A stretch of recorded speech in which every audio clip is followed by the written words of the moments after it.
Olivier Véran, bonjour. Bonjour Jean-Jacques Bourdin. Merci d'être avec nous. Olivier Véran, je vous attends en studio bientôt. Parce que l'interview à distance, écoutez, c'est pas toujours ça. J'espère, Olivier Oui, Véran. vous savez, on a recommandé le télétravail aux Français, je me l'applique à moi-même. Bon, non, parce qu'il y a des Français qui vont travailler et qui se déplacent, Olivier Véran. Bon, la loi d'état d'urgence sanitaire n'a pas été promulguée à temps. Est-ce un raté de taille ? Non, c'est pas un raté de taille. Ça a été surtout une énorme aventure parlementaire que de pouvoir faire passer un texte comme celui-ci en une semaine au Parlement. On a bossé toute la semaine. Les deux assemblées se sont réunies plusieurs fois. Elles ont terminé leur travail dans l'après-midi de samedi et le Conseil constitutionnel n'a pas pu statuer, n'a pas pu terminer son travail hier. C'est pourquoi le Premier ministre a pris un décret qui instaure la quasi-totalité des mesures pour protéger les Français dans le cadre de la prolongation de l'état d'urgence sanitaire, ce qui permet un certain nombre de dispositions que nous avions déjà expliquées, comme l'ouverture des commerces. Oui, mais alors Olivier Véran, soyons clairs, comme le décret n'est pas paru, il va paraître peut-être aujourd'hui ou demain, parce que le Conseil constitutionnel, qui ne travaille peut-être pas le dimanche, je ne sais pas, dans tous les cas, va rendre son avis aujourd'hui, j'imagine. Ah bah écoutez, j'espère. Mais en tout cas, le décret qui a été pris cette nuit est un décret pour 1 ou 2 jours, enfin un décret qui a été pris en pratique pour 2 jours, mais si nous prenons un autre décret aujourd'hui en lieu et place, écoutez, nous le ferons avec beaucoup de plaisir parce que nous avons hâte de pouvoir transformer cette belle loi qui a été adoptée par le Parlement à une large majorité. Bon, ça veut dire que la limitation des déplacements à 100 km est en place. Ça veut dire que l'attestation obligatoire dans les transports en commun en Île-de-France est en place à partir d'aujourd'hui. Vous avez cité Jean-Jacques Bourdin parce que vous êtes à la fois rusé et fin connaisseur du droit, les deux dispositions qui ne figurent pas dans le décret qui a été signé cette nuit. Mais je vais vous dire, au fond, ce n'est pas très gênant aujourd'hui puisqu'on avait déjà dit qu'il y aurait une forme de tolérance pour les grands déplacements. Vous savez qu'il y a un certain nombre de personnes qui doivent regagner leur domicile principal. Donc on avait prévu une tolérance pour aujourd'hui. Ces deux dispositions-là ne sont pas applicables à l'heure à laquelle je vous parle sur le territoire national. Elles le seront quand le décret définitif aura été pris, je l'espère ce soir. Bien, 70 morts en 24 heures, nombre de décès le plus bas depuis le début du confinement. Voilà une bonne nouvelle. Il y a des clusters, des foyers de contamination ici ou là en France. Il y en a 4 détectés ces derniers jours, en Vendée, dans la Vienne, en Dordogne, à Clamart, dans les Hauts-de-Seine. Est-ce que ça vous inquiète ? Je dirais pas que ça m'inquiète, je dirais que ça ne me surprend pas et que c'est pour cela que nous expliquons qu'on va devoir vivre avec le virus pendant quelques temps et que la levée du confinement, ce n'est pas la reprise de la vie comme avant. Par contre, quelques enseignements. D'abord, on sait repérer les clusters. On sait tester beaucoup de monde, on sait isoler les gens qui sont des cas contacts jusqu'à ce qu'on ait éliminé le risque qu'ils soient porteurs du virus. Et finalement, on est en train de refaire ce qui avait été fait avant le confinement. Vous vous souvenez à l'époque, à Contamine-Montjoie, à Crépy-en-Valois, lorsqu'il y a un certain nombre de malades qui sont déclarés sur un territoire, on fait une enquête pour essayer de remonter toute la chaîne de contamination et éviter qu'elle ne s'étende. C'est tout le travail qui est devant nous et ça atteste aussi de la nécessité de respecter les gestes barrières, les règles de distanciation physique. Dans un certain nombre de cas, c'était le non-respect de ces règles qui a pu provoquer les clusters. Dans d'autres cas, en revanche, c'était des cas qui ont été transmis de manière totalement involontaire et dans le respect des règles. Donc plus on fait attention collectivement, moins on aura de clusters, moins le virus circulera et plus vite on en sortira. Taux de contamination en France aujourd'hui, le fameux R0. En Allemagne, on s'inquiète un petit peu parce que ce R0 a remonté. Où en est-on en France ? Les derniers chiffres que j'avais étaient un petit peu supérieurs à 0,6 de R0. C'est-à-dire que s'il y a 10 malades aujourd'hui, avec un R0 à 0,6, ils contamineront 6 malades la semaine prochaine. Et donc, vous voyez que c'est toujours en phase décroissante, parce qu'on était en confinement. On le sait, quand on va lever progressivement le confinement, il y aura une réascension du R0. Ce que nous voulons, c'est que ce R0, il reste inférieur à 1. Tant qu'il est en dessous de 1, l'épidémie décline. S'il augmente au-dessus de 1, l'épidémie continue. Et s'il augmente beaucoup au-dessus de 1, eh bien, il y a un risque épidémique beaucoup plus important. C'est pourquoi nous faisons extrêmement attention. Oui, s'il augmente beaucoup au-dessus de 1, reconfinement, Olivier Véran. La menace est là. Ça peut arriver. Nous ne l'avons jamais caché, ni en France, ni en Allemagne, ni même en Corée, ni à Singapour, ni même en Chine. Si le virus devait reprendre sa course folle avec une absence de contrôle et des risques pour la santé des Français, nous serions amenés à prendre à nouveau des mesures de confinement territorialisées, différenciées, comme nous l'avons fait initialement, voire plus importantes si jamais la population était en danger. Aujourd'hui, les conditions sont réunies qui nous permettent de lever progressivement le confinement généralisé, mais nous faisons très attention. Je crois que ce message, il a été entendu par les Français. En tout cas, nous le répétons inlassablement, semaine après semaine.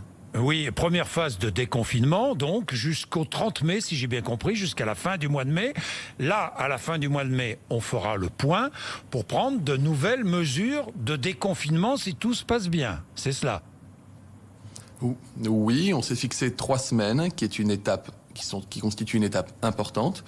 Après, je vais vous dire, Jean-Jacques Bourdin, s'il faut prendre des mesures de reconfinement ou des mesures pour alléger encore plus ce qui reste de confinement parce que les nouvelles seraient mauvaises ou bonnes, nous n'attendrions pas une date précise. Par contre, c'est vrai qu'on s'est fixé ce cap de 3 semaines. Si dans 3 semaines, les choses sont stabilisées, disons, et avec des différences selon les territoires, possiblement, eh bien, on pourrait aller vers une réouverture d'un certain nombre de commerces supplémentaires, pourquoi pas, ou une réouverture d'espaces verts, pourquoi pas.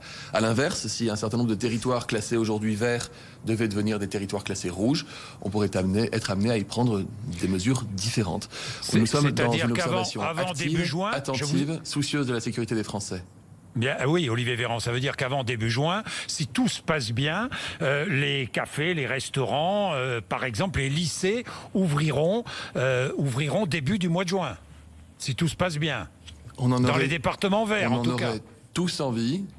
On en aurait tous envie, Jean-Jacques Bourdin, moi autant que les autres, mais j'ai mis un conditionnel, et ce conditionnel, vous savez à quoi il est corrélé? Au virus. Au virus, mais c'est possible. Tout est possible. Toutes les options sont possibles. Tous les scénarios sont envisagés. Non mais je veux dire, c'est pas comme s'il y avait un plan secret parfaitement fiable, parfaitement adapté, avec une espèce de marche en avant. On est ici dans une stratégie de levée de confinement extrêmement attentive, prudente, concertée avec les territoires, de manière à pouvoir rendre une part de leur liberté perdue aux Français, de manière à pouvoir permettre à notre pays de reprendre sa vie sociale, économique, mais on fait très attention. Vous savez, c'est une première, c'est pas comme si on avait une épidémie de coronavirus tous les ans et qu'on avait un guide des bonnes pratiques. On est très attentif à ce qui va se passer. Bien, alors je regarde ce qui se passe justement avec ce premier jour de déconfinement. Il est possible de parcourir plus de 100 km de chez soi à l'intérieur d'un département, même si, on est bien d'accord, le décret n'est pas paru. Mais pourquoi 100 km puisqu'on peut aller d'un département rouge à un département vert? J'ai pas très bien compris ça. Vous savez, c'est toujours un peu arbitraire la loi des seuils. Il faut bien mettre un seuil. Donc vous mettez 90 ou vous mettez 110 ou vous mettez 100 km. Bon, 100 km en l'occurrence, c'est la distance maximale parcourue par les Français dans leur quotidien pour aller travailler, envoyer leurs enfants à l'école, faire leurs courses, même dans des territoires assez éloignés ou très peu denses. On sait que 100 km, ça englobe ce qu'on appelle la notion de bassin de vie. Le bassin de vie, c'est le lieu dans lequel vous évoluez vous-même ou moi-même dans notre quotidien. Donc, on demande aux Français de ne pas sortir de cette zone de vie traditionnelle dans laquelle ils évoluent. C'est cette règle que nous demandons d'appliquer. Et vous savez, quand on parle de zone verte, zone rouge, à nouveau, je veux être vraiment sûr que tout le monde comprenne. Vert, ça ne veut pas dire qu'il n'y a pas de virus. On l'a vu hier en Nouvelle-Aquitaine ou en Occitanie, qui sont des zones vertes, mais il y a des clusters. Vert, ça veut dire qu'il y a un peu moins de virus et qu'on est un peu plus en capacité d'éviter les chaînes de contamination et de transmission. Et surtout, ça veut dire que les hôpitaux sont moins saturés qu'ailleurs. Le niveau de saturation de nos hôpitaux aujourd'hui reste très élevé, très élevé dans les réanimations. Mais il y a des territoires dans lesquels il y a encore de la place dans les hôpitaux.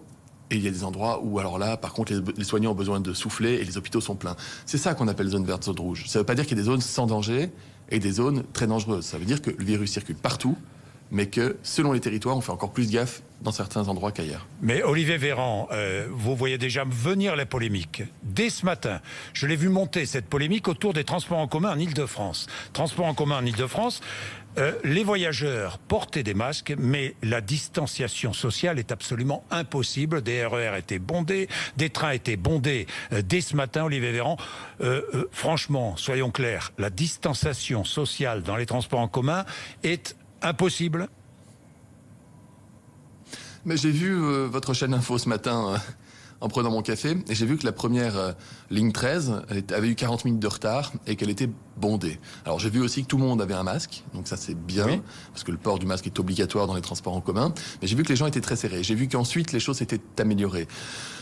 Vous savez, que vous parlez de polémique, Jean-Jacques Bourdin. Enfin, moi, ce qui m'intéresse, c'est pas la polémique. Ce qui m'intéresse, c'est de savoir comment est-ce qu'on est capable de corriger le tir si on voit qu'il y a des erreurs ou des difficultés pour assurer la sécurité des Français. Alors, comment corriger le tir ? Encore une fois, il y a des consignes très claires qui ont été travaillées pendant des jours, voire des semaines, avec les organismes de transport en commun pour vérifier que les conditions soient réunies qui permettent d'éviter d'avoir trop de gens sur un quai qui attendent un train ou trop de gens à l'intérieur d'un wagon de train. Donc que le premier train, il y a eu des bugs, c'est vraiment dommage. C'est vraiment dommage, je vous dirai pas le contraire, mais regardons comment les choses se déroulent au cours de la journée, adaptons, modifions nos comportements pour que demain les choses s'améliorent. Je crois que c'est vraiment le principal. On est encore une fois dans une première dans notre pays, c'est jamais arrivé. Ce n'est jamais arrivé. Donc j'entends les polémiques, mais honnêtement, je regarde devant. Bien, parlons des déplacements. J'ai vu ce que les élus corses demandaient.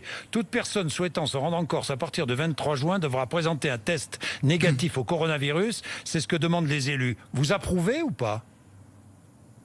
Non. Non, Jean-Jacques Bourdin, je n'approuve pas, et je l'ai dit au Parlement. Pourquoi je n'approuve pas ? Pour protéger les Corses. La Corse est un territoire où... vous savez que le risque épidémique, lorsqu'il frappe, peut faire plus de dégâts parce qu'il y a une insularité et qu'on a été déjà obligé d'envoyer des grands bateaux pour pouvoir transporter des malades corses vers la région Provence, notamment dans les réanimations. Je comprends parfaitement que les élus, et je comprends vraiment, je n'incrimine pas les élus corses, je comprends parfaitement qu'ils aient envie de protéger leur île qui dépend beaucoup du tourisme et qui ne peut pas vivre enclavé à distance du continent. Imaginez, Jean-Jacques Bourdin, imaginez une seconde, nous aurions été sur le plateau, vous et moi. Vous, malade sans le savoir. Moi, ne sachant pas que vous êtes malade. À faible distance, on discute, vous me transmettez le virus sans que je le sache. Imaginez que demain, je décide d'aller faire un déplacement en Corse. Je vais arriver en Corse, on va me faire un test. Il sera négatif, puisque je serai en phase d'incubation. Je ne sais même pas que vous êtes malade. Comment voulez-vous que je sache que je le serai moi-même ? On me fait le test qui est négatif, et imaginons que je passe une semaine en Corse. Je vois des gens, je discute beaucoup. Au bout de 3 jours, je déclenche de la fièvre. Eh bien, j'aurais transmis le virus en Corse sans le savoir et sans le vouloir. Je comprends parfaitement le raisonnement qui peut expliquer qu'il faudrait faire des tests, etc. Si le test était un outil de protection, croyez-moi, on ne serait pas en train d'organiser des quatorzaines pour les gens qui arrivent en Outre-mer, qui arrivent sur le territoire continental ou qui arrivent en Corse. On serait en train de faire des tests, parce qu'on pourrait le faire. La quatorzaine, c'est le seul moyen d'être parfaitement sûr, ou en tout cas quasiment parfaitement sûr, c'est pas fiable à 100%, mais quand même pas loin, de ne pas transmettre le virus dans un endroit dans lequel on ne doit pas le transmettre. Je vais revenir sur l'isolement, le traçage, mais puisqu'on parle de déplacement, alors en Corse, si j'ai bien compris, ça ne s'appliquera pas. L'État interdira cette pratique-là, ce passeport sanitaire en quelque sorte. Mais passeport pour la Corse. Dans la loi, nous avons... Oui. Dans la loi, nous avons adopté le concept de quatorzaine obligatoire lorsqu'on arrive dans ou depuis un territoire ultramarin ou la Corse. Encore une fois, pour protéger les gens qui y habitent, pour éviter de transmettre le virus. Sur un bateau de 1000 personnes ou sur un bateau de 2000 personnes qui arriverait, mettons, en Corse, vous aurez beau faire des tests à tout le monde, ça ne vous évitera pas le risque que quelqu'un ne soit pas encore positif au test, mais qu'il transporte le virus et qu'il déclenche la maladie une fois sur place. Nous voulons l'éviter à tout prix. Pendant encore quelques temps, peut-être que ça évoluera. Je le souhaite de tout mon cœur et je souhaite que la Corse puisse retrouver, elle n'a jamais perdu sa beauté, mais qu'elle puisse retrouver la facilité d'échange. C'est indispensable. On est en train de parler d'une période transitoire. Est-ce que les frontières, puisqu'on parle de déplacement, est-ce que les frontières intérieures de l'Union européenne s'ouvriront avant l'été ? Est-ce qu'un accord européen est en voie de discussion pour permettre aux citoyens européens de circuler à l'intérieur de l'Europe ? Mais nous avons autorisé la circulation, nous ne l'avons jamais interdite d'ailleurs, la circulation des citoyens européens au sein de la zone Schengen, élargie à l'Angleterre d'ailleurs.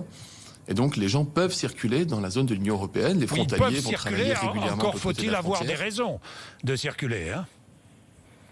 Des raisons Il faut impérieuses. pouvoir prenez un frontalier jurassien ou annécéen ou un frontalier niçois ou strasbourgeois. Ils peuvent totalement aller travailler et circuler dans la zone euro aujourd'hui.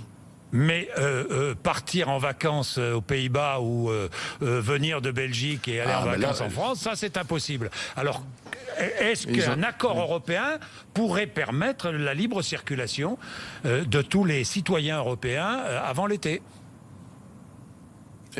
Jean-Jacques Bourdin, vous parlez de passer des vacances aux Pays-Bas au moment où on prend un décret qui interdit les déplacements au-delà de 100 km pour les Français en France, sauf raison impérieuse. Encore une fois, je comprends la question des vacances. Oui, mais la question de l'été, on n'en est pas là. On n'en est pas là, Jean-Jacques Bourdin. Je ne suis pas devin, je ne suis pas un prévisionniste. Je ne vous dirai pas, il n'y a aucun risque, ou au contraire, il y aura une deuxième vague. Je ne suis pas prévisionniste, et je comprends les questions. Si j'avais la réponse, je vous la donnerais. Mais si j'avais la réponse, j'aurais un talent caché, ce que je n'ai pas. Je peux donc vous dire que pour les 3 prochaines semaines, on ne peut pas aller au-delà de 100 km, sauf nécessité impérieuse. Et je peux vous dire que si dans 3 semaines, on peut aller au-delà de 100 km, si on peut aller sur la Côte d'Azur, en Bretagne ou même aux Pays-Bas, et que ce serait une très bonne nouvelle, parce que ça voudrait dire que le virus ne circule plus aussi activement et que les populations sont hors de danger et qu'on ne risque pas une deuxième vague pendant l'été. Ce que je veux vous dire, Olivier Véran, c'est qu'il pourrait y avoir un rendez-vous mensuel. Donc oui.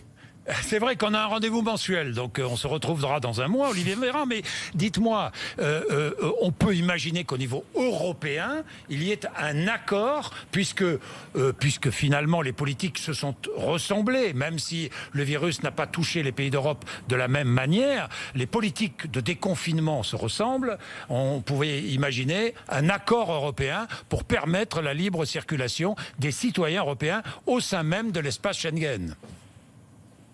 Mais il y a déjà un accord, Jean-Jacques Bourdin, puisque nous avons choisi de ne pas imposer de quarantaine aux ressortissants européens qui arriveraient sur le territoire français. Parce que nous avons considéré que l'espace Schengen était un espace ouvert et que nous n'avions pas vocation à le fermer. Mais en disant bien une chose, c'est que si un pays européen devait faire face à une flambée de virus incontrôlable, ou si un pays européen devait changer sa politique frontalière vis-à-vis de pays hors zone de l'Union européenne, et notamment avec des pays où le virus ne serait pas contrôlé, on pourrait être amené à imposer des quatorzaines. Mais aujourd'hui, ce n'est pas le cas. Aujourd'hui, au 11 mai, vous pouvez circuler au sein de l'Union européenne, vous déplacer pour des raisons impérieuses, professionnelles. La seule chose qui est limitée aujourd'hui, Jean-Jacques Bourdin, c'est la question des déplacements au titre de loisirs.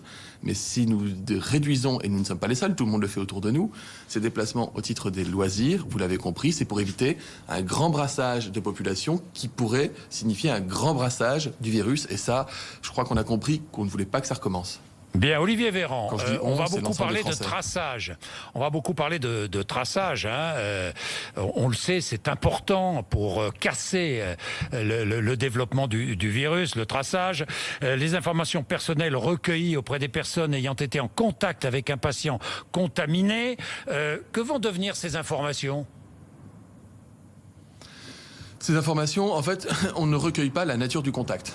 Je ne saurais pas, personne ne saura, Jacques Bourdin, si nous avons déjeuné ensemble, ou si nous étions en interview ensemble, ou si nous étions dans le métro ensemble, et si c'est pour cette raison que vous, positif, pardon, j'arrête pas de vous coller le virus sur le dos, mais c'est un exemple, vous l'aurez compris. C'est pas grave. Vous positif, je me retrouverai qu'à contact. Ça, je veux dire, c'est pas intéressant ni pour le médecin, ni pour l'assurance maladie, ni pour vous, ni pour moi. Ce qui est intéressant, c'est de savoir que je suis de fait devenu cas contact positif, et donc il faut me protéger. Et donc protéger les personnes qui m'entourent. Vous comprenez ? C'est ça le dispositif. On ne recueille pas d'informations d'une autre nature que celle qui consiste à savoir que je suis désormais cas contact parce que vous avez été cas positif. Et je ne suis même pas obligé d'être au courant que vous avez été cas positif. Oui, mais Olivier Véran, de nombreuses personnes non assujetties au secret médical détiendront les données de santé de très nombreux Français. Un certain nombre de personnes sauront que vous avez été, une personne en l'occurrence, qui sera responsable de votre dossier, saura que vous avez un test PCR positif et non négatif, puisqu'il sera inscrit dans votre dossier de l'assurance maladie, qui est un dossier qui existe depuis de très nombreuses années, puisque Par exemple, imaginons que vous soyez diabétique, Jean-Jacques Bourdin, je ne le sais pas, je dis ça comme ça, imaginons que vous ayez une maladie chronique et que vous soyez en infection longue durée, ou imaginons qu'il y a 2 semaines, vous ayez fracturé votre cheville et qu'on vous ait prescrit un arrêt de travail. L'arrêt de travail, comme le fait que vous êtes diabétique, figure déjà dans le fichier de l'assurance maladie. Et ont accès à ce fichier de l'assurance maladie les salariés de l'assurance maladie, qui du coup sont couverts parce qu'ils ont une responsabilité professionnelle. Donc là, on ajoute une nouvelle brique à ce fichier préexistant pour savoir si vous êtes coronavirus positif ou négatif. Donc, on a eu un grand débat au Parlement. Et je comprends que ces questions soulèvent beaucoup de questions et beaucoup de peurs. Moi, je veux juste rassurer. Dire que ce que nous faisons, tous les pays qui font du tracing le font. Et on le fait avec le respect des règles. Et nous sommes le seul pays à avoir pris la peine, et c'est important, de demander son avis au Parlement, qui a voté et qui a modifié, qui a enrichi le texte, qui l'a sécurisé par endroits. Pour moi, les conditions sont parfaitement réunies. Bien. Olivier Véran, le Covid-19 devient une maladie à déclaration obligatoire, si j'ai bien compris. Hein. Si j'ai bien compris. C'est un équivalent de maladie à déclaration obligatoire. Voilà. Ça on va dire que c'est la couleur, l'odeur et le goût de la déclaration obligatoire, sans rentrer dans les critères précis. Mais oui, c'est une maladie qu'on doit déclarer obligatoirement. Les brigades sanitaires, combien de personnes sur le terrain dès aujourd'hui? Autant qu'il le faut. Oui, non, bah ça, autant qu'il le faut. Oui, non, mais c'est-à-dire. Non, mais autant qu'il le faut, c'est-à-dire que ça va crescendo. Mais c'est-à-dire que le premier contact tracing, c'est-à-dire les premières personnes qui vont. C'est moche le mot tracing en fait. Oui, non, c'est pas beau. Traçage. Mais non, c'est pas très beau, c'est pas très beau. Mais même traçage, c'est pas très beau. Suivi épidémiologique, protection, évaluation, ce que vous voulez. Parlons d'autre chose qu'est tracing, parce que je me rends compte que ça soulève beaucoup de questions. Bref, peu importe, pardon pour la digression. Le premier suivi épidémiologique, il est fait par votre médecin. Si vous avez des symptômes, vous appelez votre médecin, il vous fait tester chez vous, dans un laboratoire, à l'hôpital, dans un drive, peu importe. Il vous appelle et il vous dit, vous êtes PCR positif, vous êtes malade, restez chez vous. Et à partir de là, votre médecin, il va vous demander avec qui vous habitez et est-ce qu'il y a des gens qui sont des cas contacts autour de vous. Il va commencer à faire l'histoire un peu autour de vous. C'est ça qu'on appelle le tracing. Et puis ensuite, il va passer votre dossier, éventuellement, si nécessaire, à l'assurance maladie. Et là, quelqu'un va vous appeler et va vous dire, vous êtes symptomatique depuis hier, vous avez de la fièvre depuis hier. On va regarder ensemble, si vous en êtes d'accord, les personnes que vous avez pu contaminer sans le savoir, 2 jours avant d'avoir les symptômes. Et là, vous avez encore 3000 voire plus, si nécessaire, personnes de l'assurance maladie qui le font. Et puis si on se rend compte qu'il y a beaucoup de cas, c'était le cas dans certains clusters hier, il y a l'Agence régionale de santé qui prend le relais avec les personnes qui ont fait ça depuis des mois dans notre pays et qui s'occupent de vérifier s'il y a des gens autour qui peuvent avoir été contaminés pour éviter. Donc quand vous additionnez tout ça, 55 000 médecins, on peut les ajouter. Les 3000 personnes de l'assurance maladie, etc. Ça, c'est pour la partie traçage. Et ensuite, vous avez ce qu'on appelle les équipes, appelons-les les équipes ou les cellules territoriales qui vont venir en aide aux gens qui sont confinés et en isolement pour apporter à manger, pour vérifier que vous ne manquez de rien, en lien avec les préfets. Et là, ce sont encore des milliers de personnes qui sont mobilisables sur le terrain. Donc quand je vous dis autant que nécessaire, c'est que si on a 10 000 personnes confinées, il faudra autant de gens pour pouvoir s'occuper et prendre soin de ces 10 000 personnes confinées. Si c'est plus, ce sera plus. Donc on est prêt pour ça. Bien, tests, masques, traitements, j'aborde ces questions. Les tests, 700 000 tests dès cette semaine, avez-vous dit. Est-ce qu'on est prêt à effectuer 700 000 tests dès cette semaine? Nous avons contacté les laboratoires. Oui on a ou vérifié non? qu'il manquait de rien. Oui ou non? La réponse est oui, on est prêt à les faire. On est prêt en théorie même à faire plus que ça. On est même prêt en théorie à faire plus que ça en test. Jean-Jacques Bourdin, ce qui est important, parce qu'on s'attache à un nombre, je vous dis, je n'élude pas le truc, on est prêt à les faire. Bien. Ce qui est important à comprendre, c'est qu'on doit tester toutes les personnes qui doivent être testées. Oui, oui. C'est vous, qui avez parlé, qui avez donné des chiffres. Oui, pas je moi, sais. Non mais on dit qu'on est prêt à réaliser 700 000 tests. S'il y a de quoi faire 700 000 tests, c'est-à-dire s'il y a des patients pour 700 000 tests, on est prêt à les faire. Je vous réponds très, très simplement. On est prêt à les faire. Très bien. Un test, 1% habitants en France, 2,1 en moyenne en Europe. C'est vrai ou pas? C'est pas tout à fait vrai. Et c'est pas tout à fait faux. Ah bon? Bon. On n'avait pas jusqu'ici de système d'information capable de déterminer combien de tests on faisait précisément dans notre pays. Donc on avait des chiffres qui étaient publiés, les chiffres que vous utilisez et qui sont utilisés par les autorités internationales, sont les chiffres qu'on appelle de Santé publique France, et qui fait un échantillon de labos sur le territoire et qui, du coup, d'ailleurs c'est inscrit sur son site, vous dit les résultats ne sont pas exhaustifs, on sous-évalue le nombre de tests. Et quand j'appelle les agences régionales de santé, elles me donnent un chiffre qui est quasiment le double. Donc en réalité, quand Santé publique France nous disait d'après notre échantillon, sur notre échantillon, il y a 180 000 tests faits, nous on était à 300 000. Donc avec les agences régionales de santé. Maintenant, on aura un système d'information complet qui va se déployer progressivement dans la semaine. Vous n'aurez pas ce soir le nombre de tests précis qu'on a fait. Par contre, d'ici quelques jours, on aura les nombres précis de tests faits. Et à partir de là, on saura combien on fait et combien sont positifs, ce qui est quand même le plus intéressant. Bien, l'essai Discovery, on parle des traitements, lancé le 22 mars par l'INSERM pour évaluer 4 traitements contre le Covid-19. Les résultats seront-ils dévoilés le 14 mai, comme nous l'avait promis le président de la République, Olivier Véran? Ce que je peux vous dire, c'est que l'essai Discovery est un essai européen, donc qui concerne plusieurs pays, avec 3000 patients la France qui sont et le censés être Luxembourg, inclus pour dans tous les l'instant, pays. Oui, enfin la France et le Eh ben Luxembourg. oui, mais c'est bien le problème. Mais Jean-Jacques Bourdin, Oui. c'est que nous, on a inclus un nombre de malades qui correspond à ce qui était attendu, ou quasiment. Les autres pays autour de nous, hélas, n'ont pas suivi en termes d'études cliniques, ce qui veut dire que la cohorte, le nombre de malades, n'est pas aussi élevé que ce qu'on espérait, mais c'est pas du fait de la France. Vous l'avez dit, le Luxembourg a inclus quelques malades, je crois. La France a inclus plusieurs centaines de malades, j'en étais resté à 700 ou 800. Donc, 720 en France on attend les et résultats. un au Luxembourg. Voilà, vous voyez, je dis quelques, c'est pas sympa pour le Luxembourg. Bon, nous, on en a inclus plus de 700. Donc, on a fait, je dirais, notre part de travail dans cette étude internationale. Maintenant, on va voir les résultats sur la base des 700 patients. Est-ce qu'ils seront dévoilés le 14 mai ? Je ne sais pas si c'est le 14 mai précisément, mais j'attends les résultats pour dans quelques jours, oui. Est-ce qu'ils seront suffisamment solides compte tenu du nombre de patients inclus? Nous verrons, ce n'est pas moi qui le décide. Vous avez des premiers résultats déjà, des premiers indices? On a beaucoup de résultats qui sont sortis, notamment sur l'étude Corimmuno, qui est une étude parisienne qui a testé, je ne vais pas vous faire l'article de tous les anti-IL1, tous les anti-IL6, les interférons. Il y a beaucoup de médicaments qui ont été essayés. Pour l'instant, c'est pas génial. Voilà. Pour l'instant, on n'a pas encore un traitement miracle dont on peut se dire ouf, on a quelque chose qu'on peut donner en toute sécurité. Vous dites donc ce matin, Olivier Véran, vous dites donc ce matin aux Français, aucun traitement n'a montré son efficacité jusque-là contre le coronavirus. Est-ce que vous dites cela ? Je dis que les scientifiques nous disent qu'aucun médicament n'a fait montre d'une efficacité suffisante, étayée scientifiquement, pour qu'on puisse en donner massivement. On a des pistes intéressantes. On a plusieurs médicaments qui sont intéressants, notamment ce qu'on appelle un anti-IL6, qui est un anti-interleukine, qui est un mécanisme qui lutte contre le mécanisme inflammatoire du coronavirus, dont on a une étude qui est plutôt performante, mais qui doit être consolidée encore dans la durée. Après, on a plus de 2000 patients inclus dans les essais cliniques en France. On a plus d'une trentaine d'essais cliniques qui sont toujours en cours dans notre pays. Je vais vous dire un truc, statistiquement, si un pays doit trouver un médicament qui marche, il y a de bonnes chances que ce soit le nôtre. Mais pour l'instant, on n'a pas encore réussi à trouver la clé qui va dans la serrure coronavirus. Hélas. Bien, Olivier Véran, je voudrais vous parler des... La recherche mondiale est focalisée dessus. Je voudrais vous parler des masques. J'imagine la surprise. Vous avez lu comme moi l'enquête du journal Le Monde. J'imagine la surprise du Premier ministre qui découvre, dernière semaine de mars, que des millions de masques sont brûlés. Je dis bien sont brûlés. Évidemment, il a donné l'ordre tout de suite d'arrêter de brûler des masques. C'est vrai ou faux? Est-ce que ce qu'écrit Le Monde est vrai ou faux?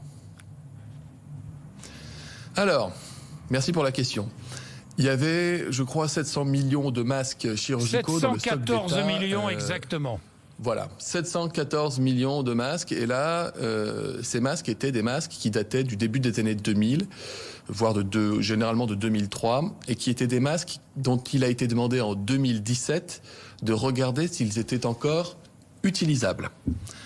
Une enquête a donc été faite, des agences sont allées tester ces masques pour voir s'ils avaient des capacités de filtration et de respirabilité qui étaient compatibles avec un usage sanitaire.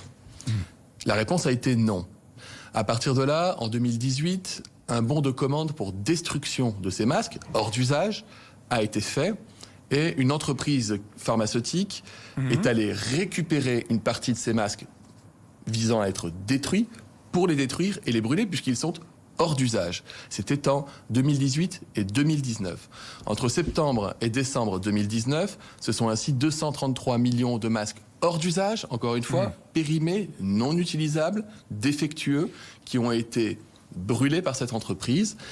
Il y a eu l'accident de Lubrizol et qui a mobilisé cette entreprise, qui fait qu'elle est allée chercher un complément d'1 million de masques au début de l'année 2020. 1 million de masques hors d'usage, non fonctionnels, que vous ne pourriez pas utiliser, que je ne pourrais pas utiliser, encore moins des soignants.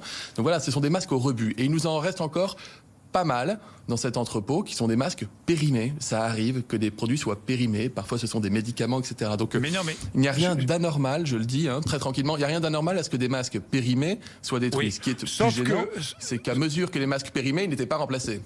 Oui, sauf que à Matignon, le Premier ministre a tout de suite dit on arrête de brûler. On arrête de brûler les masques, ça c'est vrai, Olivier Véran. Vous n'allez pas me dire le contraire. Mais à propos des masques, tiens, vous disiez, c'était en mars je crois, que les masques ne servaient pas à grand-chose, et puis tout à coup, les voilà indispensables. Je comprends pas. Les Français n'ont pas compris ça. Les Français n'ont pas compris cela. D'accord. Je reviens une seconde sur les masques, Jean-Jacques Bourdin, sur les masques brûlés. Nous avons demandé à Santé publique France de faire une nouvelle vérification sur ces masques périmés qui avaient déjà été évalués en 2018, c'est il y a 2 ans auparavant, qui étaient périmés hors d'usage. Nous avons demandé de faire une nouvelle, donc la DGA est intervenue, l'ANSES est intervenue, ils ont fait à nouveau une enquête pour regarder si ces masques étaient filtrants ou respirables. Aucun de ces masques n'était utilisable pour les soignants. Je parle du stock de masques qui était voué à destruction.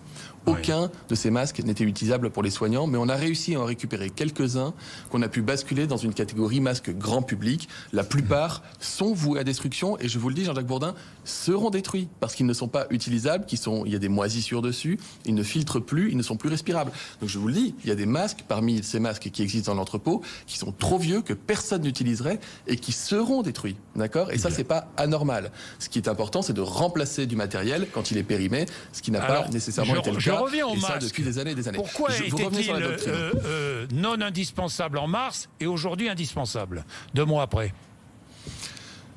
Lorsque vous regardez les études dont nous disposons dans notre pays et les études internationales, les recommandations de l'Organisation mondiale de la santé, les recommandations du Haut Conseil de santé publique, toutes les recos en fait scientifiques, la doctrine, jusqu'en avril, cette doctrine ne portait pas sur le port du masque en population générale. Si vous vous souvenez, je pense même que je l'avais dit chez vous, Jean-Jacques Bourdin, je crois que c'était la première fois où vous m'avez invité, peut-être que je me trompe, mais en tout cas je sais que je l'ai dit plusieurs fois. Pour qu'un masque ait un intérêt en épidémie en population générale, il faut qu'au moins 60% de la population le porte toujours et dans de bonnes conditions. Je ne sais pas si vous vous souvenez que j'avais dit ça. Et ça, c'est quelque chose qui est important parce que à aucun moment c'est arrivé dans l'histoire de notre pays. Mais en mars, la population pouvait... Pardon, Olivier Véran, mais en mars, on connaissait la dangerosité de l'épidémie. La population pouvait porter des masques, sauf que nous n'en avions pas. C'est la raison essentielle. Non, Jean-Jacques Bourdin, on se réfère toujours aux recos des autorités. Que disait l'OMS en mars? Sortez l'avis de l'OMS. L'OMS disait attention parce que le masque en population générale peut être une illusion de protection qui peut réduire l'efficacité des gestes barrières et nous voulons privilégier les gestes barrières, la distanciation physique, le lavage des mains, le gel hydroalcoolique. Le Haut Conseil de santé publique a rendu un rapport en 2015 dans lequel il fait état de 7 études qui ont été conduites en période d'épidémie grippale et qui a regardé l'impact du port de masque chez les personnes asymptomatiques versus ceux qui n'en portaient pas et a conduit que l'utilisation du port du masque en population générale n'était pas protecteur.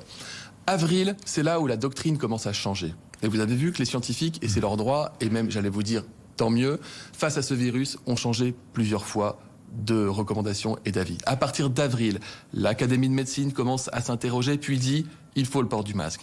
Le Haut Conseil de santé publique, tardivement en avril, dit « il faut aller vers le port du masque ». Le Conseil scientifique, dans 4 premiers avis, ne parle pas du port du masque en population générale, et dans un 5e, au mois d'avril, dit « la situation évoluée, il faut le port du masque, etc., etc. À l'heure à laquelle je vous parle, l'OMS n'a même pas complètement basculé encore dans le port du masque, considérant à nouveau qu'attention, l'illusion de protection peut être aussi dangereuse que l'absence de protection et que quand on porte un masque et qu'on est dans une même pièce, on va avoir tendance imperceptiblement à se rapprocher et considérer qu'on est à l'abri.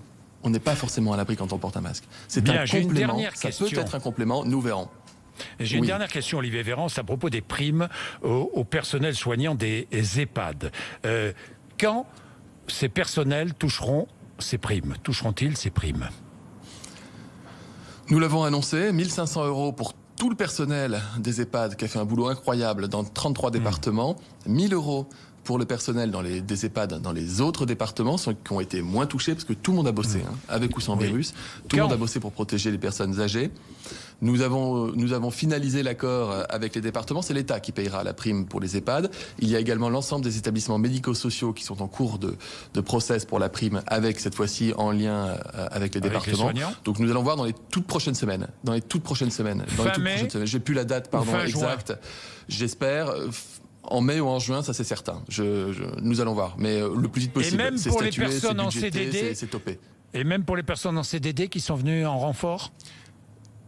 Les gens qui ont travaillé en EHPAD sont concernés. Vous savez, la prime soignant à l'hôpital, j'ai été interpellé par les internes qui pensaient qu'ils ne l'avaient pas. J'ai été interpellé par des corps professionnels qui pensaient qu'ils ne l'avaient pas. Si, en fait, quand on dit tout le monde, c'est tout le monde. Merci Olivier Véran. Rendez-vous dans un mois. Rendez-vous dans un mois. Merci beaucoup. 8h55. Face, merci. 8h55. Oui, en face à face. 8h55, vous êtes sur RMC et BFM TV.